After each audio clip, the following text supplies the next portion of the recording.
sa panahon ngayon. Maging ang mga hayop, hirap makahanap ng paraiso. Dahil sila mismo may checklist. Payapa, mapuno, sagana sa pagkain. At higit sa lahat, malayo sa banta ng tao.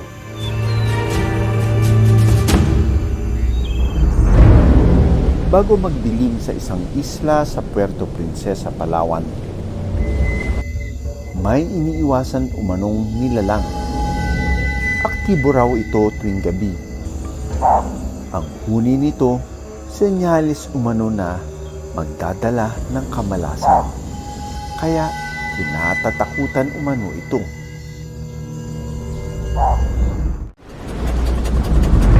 Dito meron daw sinasabing isang ibon, pero yung mga nakatira dito may paniniwalang hindi maganda, no? Kalimitan pinaniniwalaan na parang kampon ng kadiliman.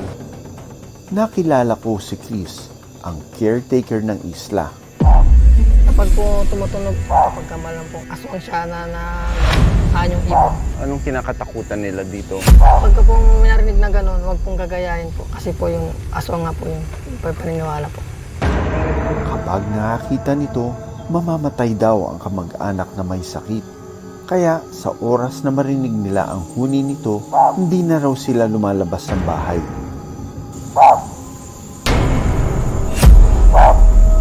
Sa umaga, nagpapahinga raw ito sa mataas na parte ng puno. Kaya sinubukan ko itong hanapin. Oh my God! Akala ko parang putol na branch in between the Y of this mango tree. Ang tinutukoy na nilalang isang uri ng kwago, ang Mantanani Scaps Owl. Ang liit lang pala niya, no? Tsaka very slim ang itsura. Ang parang nagko-camouflage siya na parang sanga ng puno. Hindi siya gumagalaw. Pero kita mo yung sungay niya, oh. Kaya pala, sinasabi nilang kampon ng kadiliman dahil sa gabi lumalabas. Tapos yung huni niya medyo nakakatindig balahibo. Dahil tila naging katatakutan ang huni nito. Malaya raw itong nakapamumuhay sa isla. Ayun, may lumipad! Gabi ang oras nito ng paghahanap ng makakain. Parang may laman yung bibig, oh. Gecko daw yung nakita doon sa camera. It's hunting its food at this time. Ang nahuling butiki nilunok agad ng gutom na kwago. Ang kwago tila nabitin sa pagkain. Sunod naman nitong tinarget ang mas malaking prey o pagkain, ang daga. Gamit ang malalaking mata, sinusuri nito ang paligid. Maririnig din ang kanyang paghuni na kinakatakutan umano ng mga residente. Hanggang sa nasipat niya ang kanyang prey. Sa kanyang pagdagit, bigla itong nawala. Hanggang sa may naramdaman itong tumatakbo sa kanyang paligid. Para i-check, iniikot niya ang kanyang leeg ng halos 180 degrees. Ilang beses nang dinagit ang daga.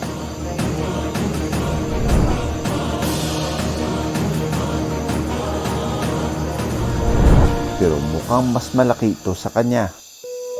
Kung tutuusin, may tuturing na tagabantay ng isla ang Mantanani Scaps Owl. Itong kinakatakutan nila, dahil sa pagdodokumento natin, mas lalo nila maintindihan na itong mga Mantanani Scaps Owl na ito ay wala silang ibang hangad kundi balanse yung ecosystem sa isang lugar, tulad na lang ng pagbawas niya sa mga populasyon ng mga daga na pwedeng maging peste pag sobra silang dumami. Kung noon, kinatatakutan ni Chris ang kwago, nagbago raw ang kanyang paniniwala nang makita ito. Ngayong malaki ka na, naniniwala ka pa ba dyan? Parang hindi na po kasi nakita ko na po personal eh. Mm. Gabi tsaka araw po. Maganda, maliit po na kwago. Maging ang 9 na taon ng bird guide na si Randy natutuwa sa mga mantanan ni Scaps Owl. Para sa akin, dapat talaga siyang pahalagan, protektahan, hindi nakakatakot. Bukod sa mga Scaps Owl, may isang uri din ng ibon ang nakahanap ng paraiso sa isang lawa sa Panamaw, Sulu. Mahaba ang mga leeg, may malaking pakpak, at may ihahalin tulad daw ito sa mga iglet na may mahabang leeg at tuka. But they have this striking plumage sa likod na black and white na napaka-neat ng itsura niya. Parang pinaghalong egret na duck na cormorant. Ayon sa mga residente, ngayon lang daw nila ito nakita roon. Nakita niya na yung ibon na yan? Bago yan doon. Bago? Bago siya roon. Ang mga yung kakaon nila yan, ang mga nag-ambya-ambya, mga inula biya yan. Ulan, matigda. Hangin siya, unan, tibi angin. Sa kanilang paniniwala, hindi pwedeng galawin ang mga buhay ilang sa lawa dahil nagsisilbi umano itong tagapagbantay doon. Itinuturing na dayuhan o migratory ang mga Oriental Darter. I think mga 5 to 7 sila nandito eh.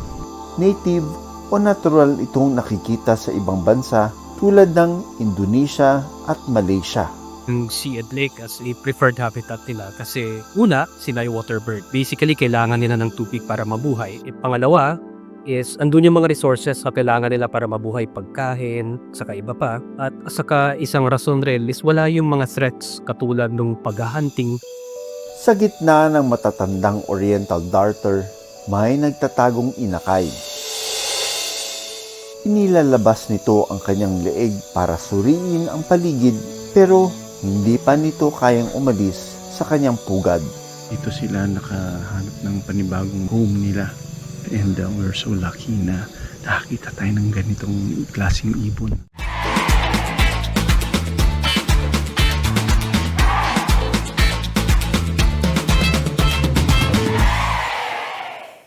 Maraming salamat sa panonood ng Born to be Wild. Para sa iba pang kwento tungkol sa ating kalikasan, mag-subscribe na sa GMA Public Affairs YouTube channel.